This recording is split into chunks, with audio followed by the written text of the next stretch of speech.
Shalom bien-aimés dans le Seigneur, nous sommes en pleine semaine pascale et je viens au travers de cette vidéo vous donner l'idée de Dieu par rapport à ce qui va arriver exactement après cette semaine pascale dans le monde entier et particulièrement au bénéfice de l'Église. Nous allons lire un passage biblique, Hébreux chapitre 5, verset 11, la Bible dit « Nous avons beaucoup à dire à ce sujet et des choses difficiles à expliquer parce que vous êtes devenus lents à comprendre. » Donc, ici l'Épître aux Hébreux dit qu'il y a des choses à dire, des choses importantes, mais aussi des choses difficiles. Elles ne sont pas difficiles par rapport à Dieu et ce qu'il veut faire, mais elles sont des choses difficiles parce que Dieu se rend compte que nous, les humains, le bénéficiaire de sa grâce, parfois, nous avons un retard dans notre intelligence de comprendre ce que Dieu fait. C'est comme ça, de temps en temps, je parle des évolués spirituels et non évolués ou les sous-développés. Et donc ici, la Bible nous montre que Dieu, malgré la grandeur de tout ce qu'il veut faire, il veut bien le faire avec des hommes. Et nous devons quitter le lait des enfants pour une nourriture solide. Et donc, je profite de cette semaine pascale. Aujourd'hui, nous sommes un jeudi de souffrance. Un jeudi de souffrance par rapport au corps de Christ, Jésus, qui a donné sa vie pour nous. Mais je ne voudrais pas, comment je vais dire, m'asseoir sur ses souffrances parce que nous fêtons sa vie, sa résurrection. Les choses difficiles. Quelles sont les choses difficiles qui arrivent au monde maintenant? Quelles sont les choses difficiles qui arrivent pendant cette décennie 2020? Les choses difficiles qui arrivent, premièrement, ne sont pas les manifestations des œuvres de Satan. Que tout le monde commence aujourd'hui à parler au point que les noms de Satan et de ses démons, ses attaques, ses envoûtements ont commencé à prendre du succès. Mais les choses difficiles que nous devons découvrir, les choses difficiles que nous devons comprendre, c'est d'abord que nous sommes au temps de la fin. Qu'on le veuille ou pas, qu'on achète des maisons, des voitures, qu'on voyage dans le monde, qu'on ait des richesses, nous sommes au temps de la fin. Nous ne sommes pas au début de la vie, mais au temps de la fin. Et au temps de la fin, il faut savoir qu'il y a des choses difficiles qui vont arriver. Des choses difficiles qui arriveront au temps de la fin sont peut-être ce que nous voyons, mais je peux vous assurer, par rapport aux trompettes, par rapport aux sceaux, il y a plus de choses graves, cruelles qui arriveront. Certaines choses qui nous arrivent jusqu'ici sont des choses qui arrivent par Satan, à cause de sa méchanceté, de sa jalousie, mais nous devons nous attendre aux choses difficiles et compliquées qui arriveront par Dieu lui-même. Ça dit qu'à un moment donné, Dieu lui-même, pour venger les idolâtres, le rebelle, Dieu lui-même, dans toute sa puissance et dans toute sa souveraineté, il agira bien aimé. La Bible parle de 4 êtres vivants. La Bible parle de 24 vieillards. Déjà, ça, ce sont des choses difficiles. Parce que quand on parle de 24 vieillards, dans les 24 vieillards, il y a une interprétation prophétique. Les 24 vieillards signifient 12 tribus d'Israël et les 12 apôtres de Jésus. Ce sont des vieillards. Et quand on parle de 4 êtres vivants, il s'agit des 4 attributs de Dieu. Dieu qui est souverain, Dieu qui est fidèle, Dieu qui est tout-puissant, Dieu qui est plein d'intelligence et de connaissance. Et donc, quand nous arrivons à ces 2 valeurs qui se présentent dans la divinité, les 4 êtres vivants et les 24 vieillards, nous nous approchons des vérités inouïes. Nous nous rendons compte que le Dieu que nous avons connu comme gentil, simple, l'homme qui dort dans la barque et qui, en se réveillant, apaise la tempête, c'est aussi un Dieu tout-puissant, capable de nous surprendre par des choses inouïes. Nous avions jusqu'ici connu les attaques du diable, mais nous vivrons les attaques de Dieu contre l'humanité, contre sa rébellion, ainsi de suite. Ça, là, sont des choses difficiles. Mais laissez-moi atterrir parce que je n'aurai pas le temps de parler de ces choses-là. Je vous ai promis des enseignements eschatologiques, là-dessus j'y parlerai. Mais les choses difficiles que nous devrions nous comprendre, mais que nous ne comprenons pas à cause de notre niveau, soit spirituel et d'intelligence, des choses de Dieu, c'est quoi? C'est le réveil qui vient. Bien aimé, il y a un réveil qui vient dans le monde. J'ai prophétisé plusieurs fois dans mes posts par rapport à ça, mais je peux vous assurer que nous sommes en train de fêter la dernière Pâque du point de vue temps et circonstances, la dernière Pâque avant ce réveil, c'est celle-ci. Donc après cette semaine pascale, l'Église va plonger dans les eaux du réveil. Un puissant réveil qui vient dans le monde, un réveil authentique venant de Dieu lui-même, un réveil qui va faire que les gens vont non seulement chercher Dieu pour les ciels, mais ils vont manifester la puissance de Dieu sur la terre. C'est pourquoi le thème de cette année, nous l'avions dit, c'est une année d'apparition et de manifestation des étoiles. En fait, la pandémie, les attaques, les deuils, les tristesses du monde ont poussé les gens à oublier ce que Dieu a promis pour cette année. Mais nous n'oublions pas. Les choses difficiles qui arrivent dans ce monde ici ne nous font pas oublier ni perdre de vue un seul instant que Dieu a promis pour 2020 des choses merveilleuses, des choses étonnantes, éblouissantes, puissantes et glorieuses, à l'avantage et au bénéfice de l'Église. Ces choses, c'est le réveil.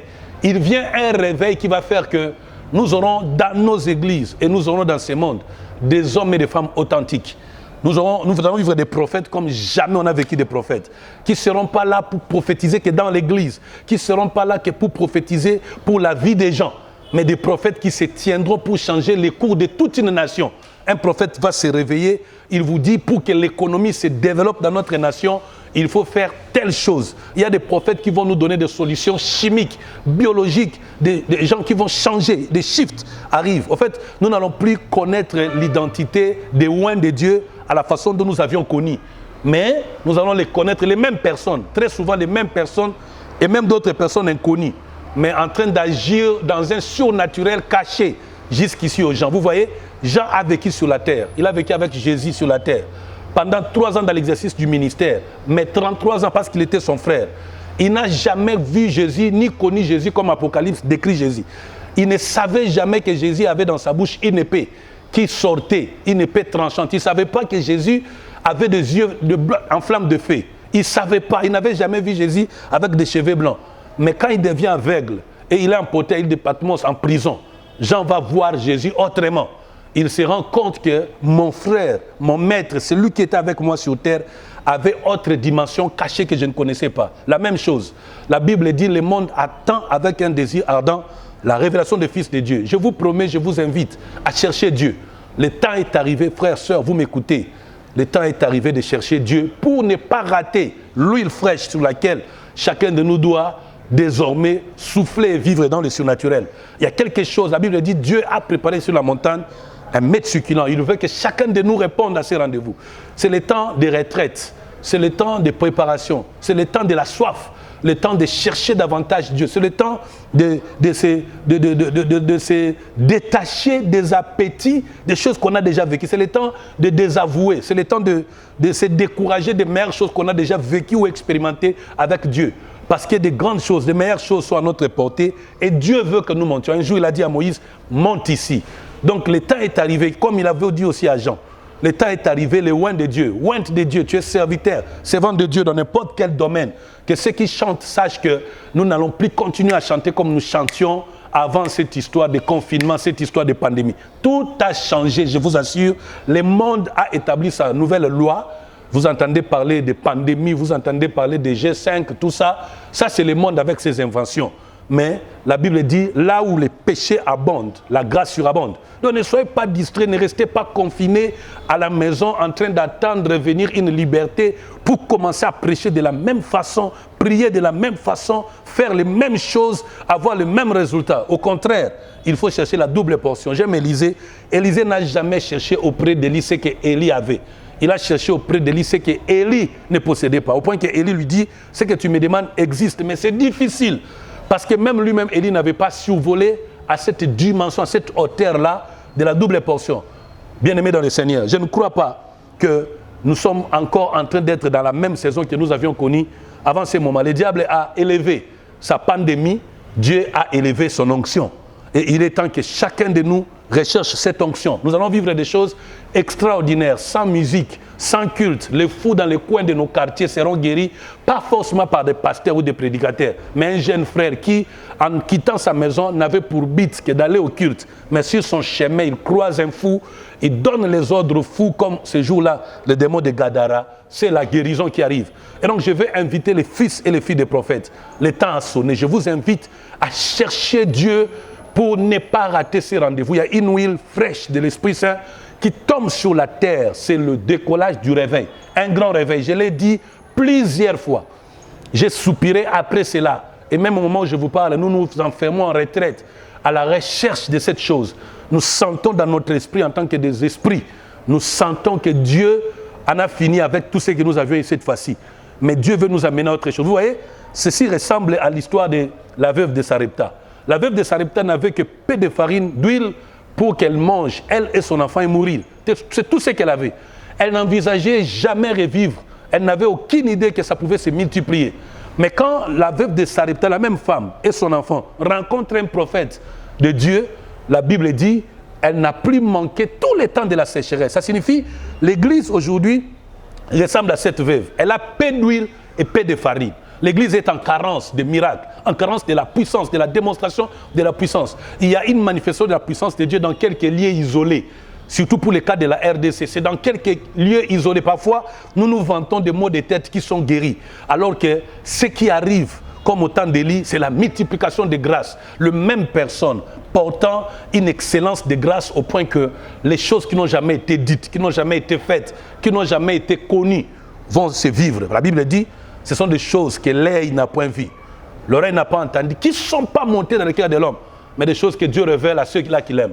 Donc, si vous ne vous enfermez pas, si vous ratez les rendez-vous de demeurer dans ce confinement spirituel, si vous ratez les rendez-vous de la retraite, bien aimés, les apôtres n'ont pas quitté la chambre haute. Ils y sont restés, la Bible dit, jusqu'à ce que ce qui leur avait été promis leur arrive. Au fait, je vais dire à une personne, toi qui veux prophétiser, tu ne quittes pas la retraite tant que tu n'as pas prophétisé. Tu veux chasser les démons tant que tu n'es pas convaincu d'avoir reçu la portion d'autorité contre les démons. Ne quitte pas la présence de Dieu. Toi qui veux chanter pour que les malades soient guéris, que les païens se convertissent, ne te précipite pas à chanter, ne te précipite pas à aller en studio, mais précipite-toi à rester dans la présence de Dieu. J'aime des hommes que Dieu a chassés de sa présence. Un homme comme Élie. Élie a tellement aimé vivre dans la présence de Dieu. Il est tellement tombé amoureux de la présence de Dieu que ce fut Dieu qui chassa Élie de sa présence. Il dit, va oindre Élisée à ta place comme prophète, va oindre Jéhu, va oindre le prophète de Dieu et le roi. Donc, ni t'étais Dieu, Élie resterait avec Dieu. Vous voyez? Il aimait tellement la présence de Dieu qu'il n'a pas quitté sans que Dieu ne lui force à partir. J'ai eu un témoignage qui resterait certainement à vérifier, mais je ne crois pas que ça manque de la vérité. Moussa Dinabala, qui a vécu dans notre quartier, paix à son âme, cet homme de Dieu est resté en retraite. Il s'est enfermé en retraite chez lui à la maison. On nous relate l'histoire. Il ne voulait plus sortir. Dieu l'avait tellement loin de la puissance que Dieu a commencé à supplier Moussa Dinabala de sortir de sa maison pour aller prêcher. Mais Dinabala ne voulait pas sortir parce qu'il voulait bien se rassasier de la présence de Dieu. Et quand l'homme de Dieu est sorti, vous voyez, l'interprète qui l'interpréta fit une folle. Vous voyez, il a guéri la folle et la folle est devenue son interprète. Rassasions-nous de Dieu, demeurons dans la présence de Dieu. Le temps est arrivé non seulement d'avaler les rouleaux, mais aussi d'avaler l'onction de Dieu pour vomir cela dans le monde. Donc nous sommes arrivés à ce temps-là. J'insiste et je précise que tout commence après cette Pâque. Homme d'église, homme de musique, homme d'évangélisation, d'intercession, partenaire. Le temps est arrivé où nous allons... Jusqu'ici, nous avons expérimenté la puissance de Dieu à l'église. Parfois, quand un prédicateur prêche, il faut encore que le prédicateur nous signale « Je sens la présence de Dieu » ou qu'il dise que les anges sont là. Mais le temps arrive de façon spontanée. À peine on veut entrer dans un lieu de l'église ou de culte, déjà la gloire de Dieu se répand. La Bible dit ces jours-là, ils ne pouvaient pas faire le sacrifice. Tellement la nuée était descendue le jour du dédicace du temple, personne ne pouvait faire le service. Les sacrificateurs n'en pouvaient plus à cause de la gloire de Dieu. Le chanteur, à peine il chantait, la gloire s'était répandue. Et donc j'annonce pour le cas de la RDC. La RDC est une nation prophétique. Vous devez vous rassurer que le réveil qui vient dans le monde partira de la RDC. Qu'on ne vous trompe pas. Je vous assure, hier, Dieu a agi avec le Nigeria. Il a agi avec le Ghana. Il a agi avec l'Afrique du Sud. Il a agi avec l'Amérique. Mais je vous assure, pas parce que je suis congolais, mais parce que je suis un esprit vivant de Dieu. Et je peux vous rassurer, selon les choses spirituelles, que ce temps où nous sommes, c'est le temps prophétique pour la RDC. Un réveil va partir de la RDC. Et comme je disais, ce n'est pas que les Congolais vont forcément aller dans le monde pour prêcher. Mais il va arriver un shift. Il arrivera même que les gens vont quitter le monde entier. Ils viendront dans des bateaux, dans les avions. Ils viendront en RDC. Les autres viendront pour la retraite en RDC. Les autres viendront pour implanter en RDC. Les autres viendront pour être coachés par les serviteurs de Dieu congolais. Alors, préparez-vous à ces choses. Je vais dire à celui qui dirige l'Église, qui est encore à l'aise jusqu'à présent avec son résultat, si tu ne demeures pas dans la présence de Dieu, Dieu prendra ce qui t'appartient, il les donnera à d'autres. Parce qu'on va connaître des mouvements incroyables. Vous vous réveillez un matin, vous venez à l'église, vous voyez tous les membres de votre église vont aller prier chez l'église voisine. Vous posez la question, Dieu m'a rejeté ou pas? Oui. Ceux qui seront en retard, ceux qui vont manquer au rendez-vous, de rechercher le revêtement, vont perdre le résultat qu'ils ont aujourd'hui. Et donc, ce n'est pas le moment de distraction, ce n'est pas le moment de débats inutiles, même de débats stériles. Bien aimé, je vais revenir un peu sur la pandémie parce que pour nous, nous sommes des hommes de foi, nous avons déjà arrêté cette chose, ça ne nous concerne pas. Mais parlons-en un peu. Je vous recommande à la maîtrise de l'eschatologie. Ma tristesse est grande de constater le monde entier, même des grands leaders, en train de faire des analyses erronées par rapport à ces temps sur le plan eschatologique. Bien aimé dans le Seigneur, la colère de Dieu va se déverser dans le monde. Quand la colère de Dieu va se déverser dans le monde, personne ne l'arrêtera. Aucun scientifique, aucun médecin. Dieu, effectivement, utilisera même Satan pour déverser sa colère. Il utilisera même les moyens qui existent pour déverser sa colère. Mais elle ne sera pas égale à la colère que nous voyons, qui a un temps précis et qui va s'arrêter. La colère de Dieu vient et nous sommes en train d'aller vers cette colère. Quand elle viendra, elle ne touchera pas aux chrétiens comme aujourd'hui les pasteurs, les chrétiens sont en train de mourir de cette pandémie. Je ne dis pas que les chrétiens ne mourront pas, non. Les chrétiens mourront, certainement des maladies. Élisée était un puissant prophète qui est mort de la maladie dont il avait souffert. Les chrétiens mourront, mais ils ne mourront jamais des attaques de ces choses quand le temps de Dieu, de la colère de Dieu va sonner sur la terre. Quand la colère de Dieu sera déversée sur la terre, l'Église sera en paix. Elle sera confinée en paix. Elle sera en sécurité de Dieu. Dieu ne touchera pas l'Église parce qu'aux heures du soir, Dieu ne peut pas toucher l'ivraie et le blé. Mais quand le temps de la récolte va venir, il va les séparer. Dieu va séparer les boucs avec des brebis. Donc, il ne faut pas tomber dans des émotions qui font que la peur de la pandémie commence à faire croire que Satan n'existe plus, Satan n'attaque plus. Tout ce qui s'est fait, c'est Dieu qui l'a voulu, au point que nous commençons à manquer l'interprétation des Saintes Écritures. Nous sommes au temps de la fin. Et la pandémie, pas seulement celle-ci, toutes les autres pandémies, guerres, tout ce que vous voulez, l'avancée technologique sont effectivement les signes du temps de la fin, mais nous devons remettre chaque chose à sa place. Il y a le travail de Satan. Et quand le diable attaque, les chrétiens ne doivent pas croiser les bras sous prétexte que c'est la colère de Dieu. Il doit combattre Satan et le vaincre. Et ça, il ne faut pas que nous enlevons ça de la vie chrétienne ni de notre marche en ce temps de la fin. Il n'est pas écrit dans la Bible qu'au temps de la fin, l'Église ne doit pas livrer le combat spirituel. Ce n'est pas écrit dans la Bible. Au contraire, cette Église victorieuse, cette Église puissante, remplie de grâce de Dieu, elle devient de plus en plus forte pour livrer toutes sortes de combats. La Bible même parle des martyrs chrétiens qui, en ces temps-là, vont déranger Dieu pour lui demander de l'évangile. Vous voyez, des gens qui sont déjà morts, mais une sorte, on dirait, de rancune, mais habités des sentiments de justice. Ils vont réclamer à Dieu de punir ceux qui les avaient envoyés à la mort. Et donc, l'Église n'est pas faible, elle n'ira pas au ciel faible. Elle est une Église puissante, forte, glorieuse. Elle est sur la montagne des Sion de gloire, de feu, de tremblements et de foudre. Et donc, par rapport à ça, quand le diable te combat, ne commence pas à te cacher derrière la colère de Dieu. Et derrière la colère de Dieu, est-ce pour tout le monde? Tout le monde a péché devant Dieu?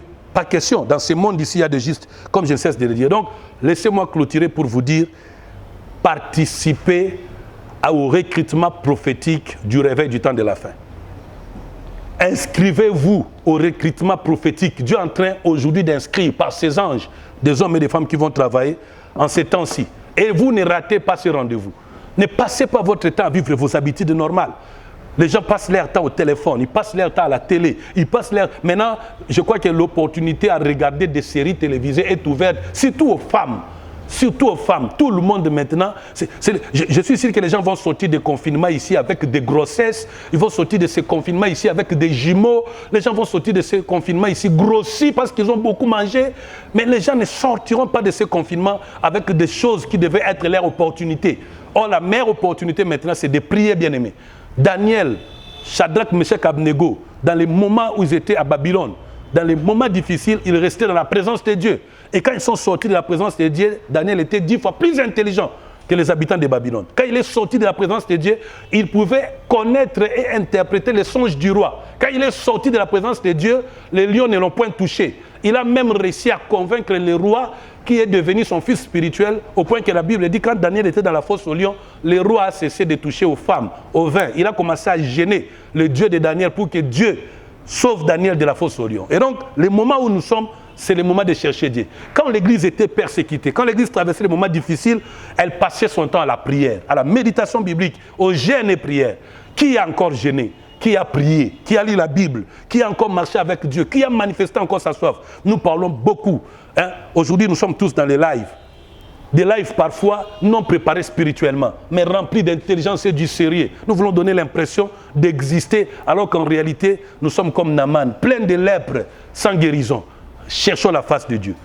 Cherchons la face de Dieu, Dieu va nous aider. Bien aimé, il ne faut pas sortir de ces confinements comme Samson. Il n'avait plus de cheveux, il a manqué les yeux. Bien aimé, il faut faire attention. Il ne faut pas sortir de ces confinements comme Samson.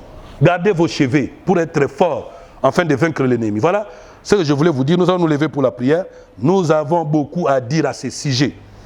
Et des choses difficiles à expliquer, parce que vous êtes devenus lents à comprendre. Alors que vous devriez, avec le temps, être des enseignants. Vous en êtes au point d'avoir besoin qu'on vous enseigne les éléments de base de la révélation de Dieu. Vous voyez? Il pleure, l'apôtre regrette, il est désolé de voir que les gens qui devaient connaître le temps où nous sommes, les gens qui devaient se réjouir, ça c'est le temps de la réjouissance de l'Église. Ça c'est le temps des opportunités de Dieu.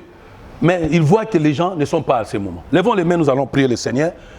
Bonne fête de Pâques, dimanche, nous sommes là le soir à 19h dans toutes les maisons, la Sainte Seine. Les corps et le sang de Jésus en main.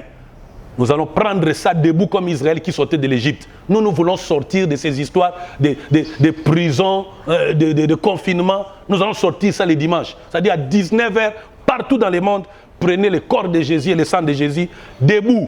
Nous le ferons comme Israël a fait en Égypte. Et donc, tout ça, nous le ferons de façon prophétique et surnaturelle, parce que ce repas-là est divin, il est surnaturel. Levons nos mains, commençons à prier. Demande au Saint-Esprit. La Bible dit, j'ai appelé mon peuple au désert pour lui parler. Dieu t'appelle à la montagne. Dieu te veut à la prière. On a fermé les portes d'église, mais pas la porte de Manguengenge. On a fermé la porte de l'église, mais pas la porte des retraites. On a fermé la porte de l'église, mais pas la porte de ta chambre. La Bible dit, mon peuple, cache-toi, cache-toi. Pas en vain, pas seulement pour que les malheurs passent. On n'attend pas passer les malheurs sans être dans la présence de Dieu. Donc, levons nos mains là où nous sommes. Prions pour toute l'église du monde. Que le Saint-Esprit convainc le cœur des hommes à la retraite, à la prière. Prions au nom de Jésus. Alléluia. Il y a un réveil qui vient. Je vois des temples. Est-ce que je peux prophétiser sur ce que je vois? Je vois des temples qui sont déjà bâtis, on les modifie. On les modifie. J'ai vu par exemple chez l'apôtre Léopold Mutombo, à la 8e rue là-bas. On va modifier ces temples-là. Il y a des parcelles qui seront achetées là-bas. On va élargir cet espace-là encore davantage. J'ai même vu pour Kabundu Alessa. J'ai vu qu'il avait construit un stade.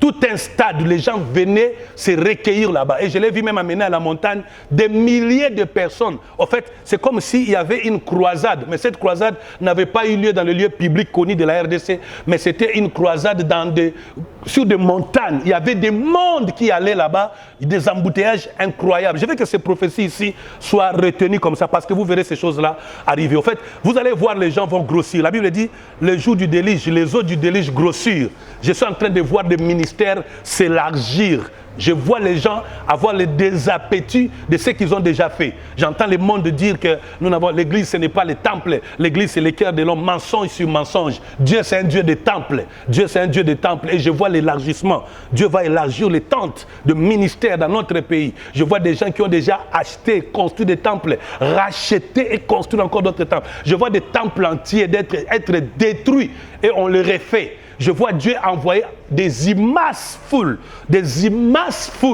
dans des églises. Je vois des gens en train de prier Dieu partout. Ils prient. Je vois même on montre dans des vidéos, les gens en train de prier dans des réunions de ministres, à la présidence, on montre ces choses-là dans des vidéos comme ça, les gens en train de prier. Il arrive un grand réveil dans le monde. Il commence dans ces pays. Je vois cela arriver ici. Je vous ai annoncé également, la Chine qui était barricadée et fermée sera ouverte au réveil.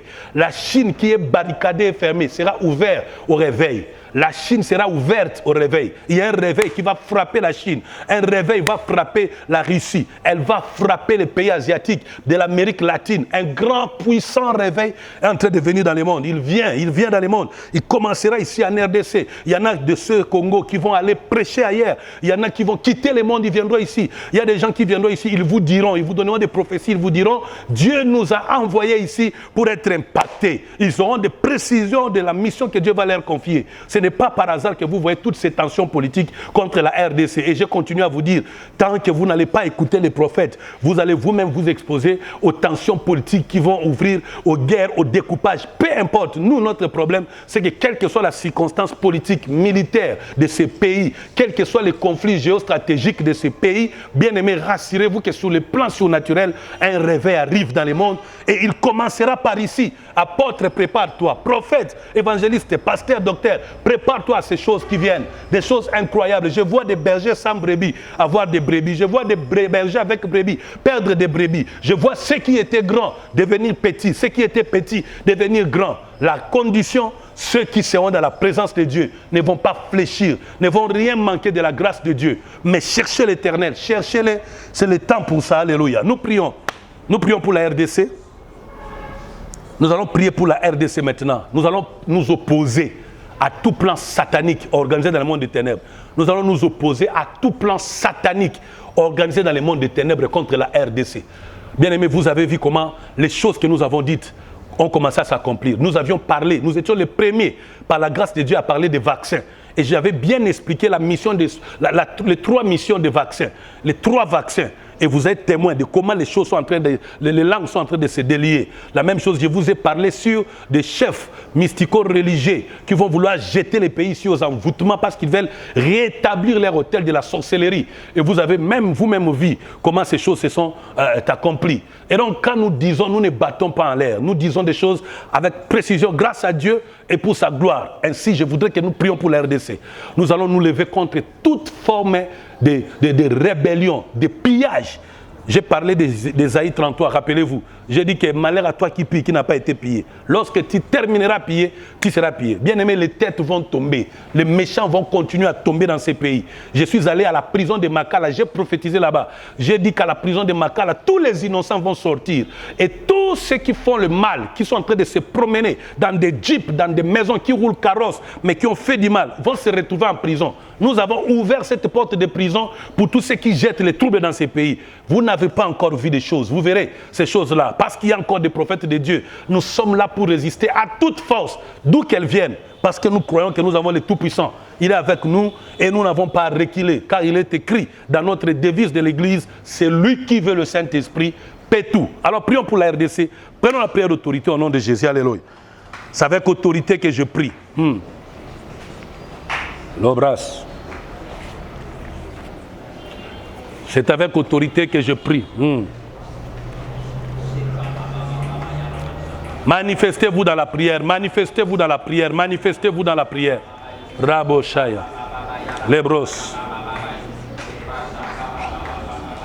Lebraya.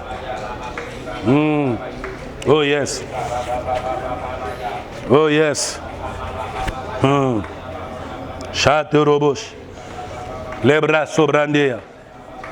Nous bénissons la RDC.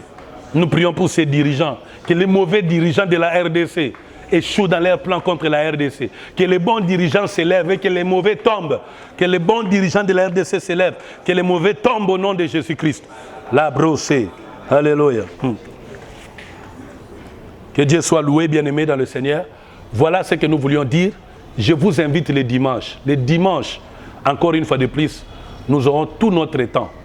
Nous serons toute la journée en prière. À 19h, Sainte-Seine à la maison. Mais à partir du matin, le dimanche matin, 10h, au quartier général, il y aura le pain et le vin comme Sainte-Seine disponible pour tout le monde, tout en respectant les règles d'hygiène. Et comme les églises sont fermées, vous savez comment on va vous distribuer. Les hommes de Dieu seront là pour venir vous distribuer à partir de la porte, parce que les portes sont fermées. Les portes sont fermées.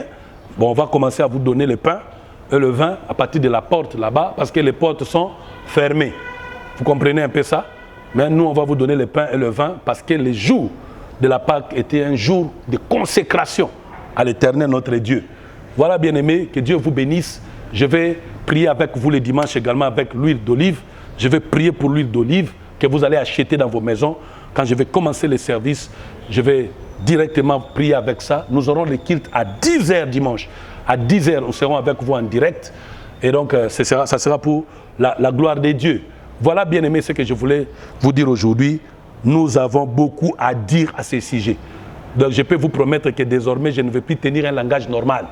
Je ne vais pas continuer à me rabaisser alors que le temps où nous sommes est un temps d'un langage de 7 sauts, de 7 trompettes. Nous sommes au temps où il faut commencer à parler de langage de personnes adultes. Mais nous n'allons pas nous freiner aux choses. Et puis nous voulons les dire avec un langage humble pour la gloire de Dieu. Voilà, que Dieu vous bénisse. Vous pouvez nous appeler, envoyer vos sujets de prière pour la gloire de Dieu. Amen. Ben.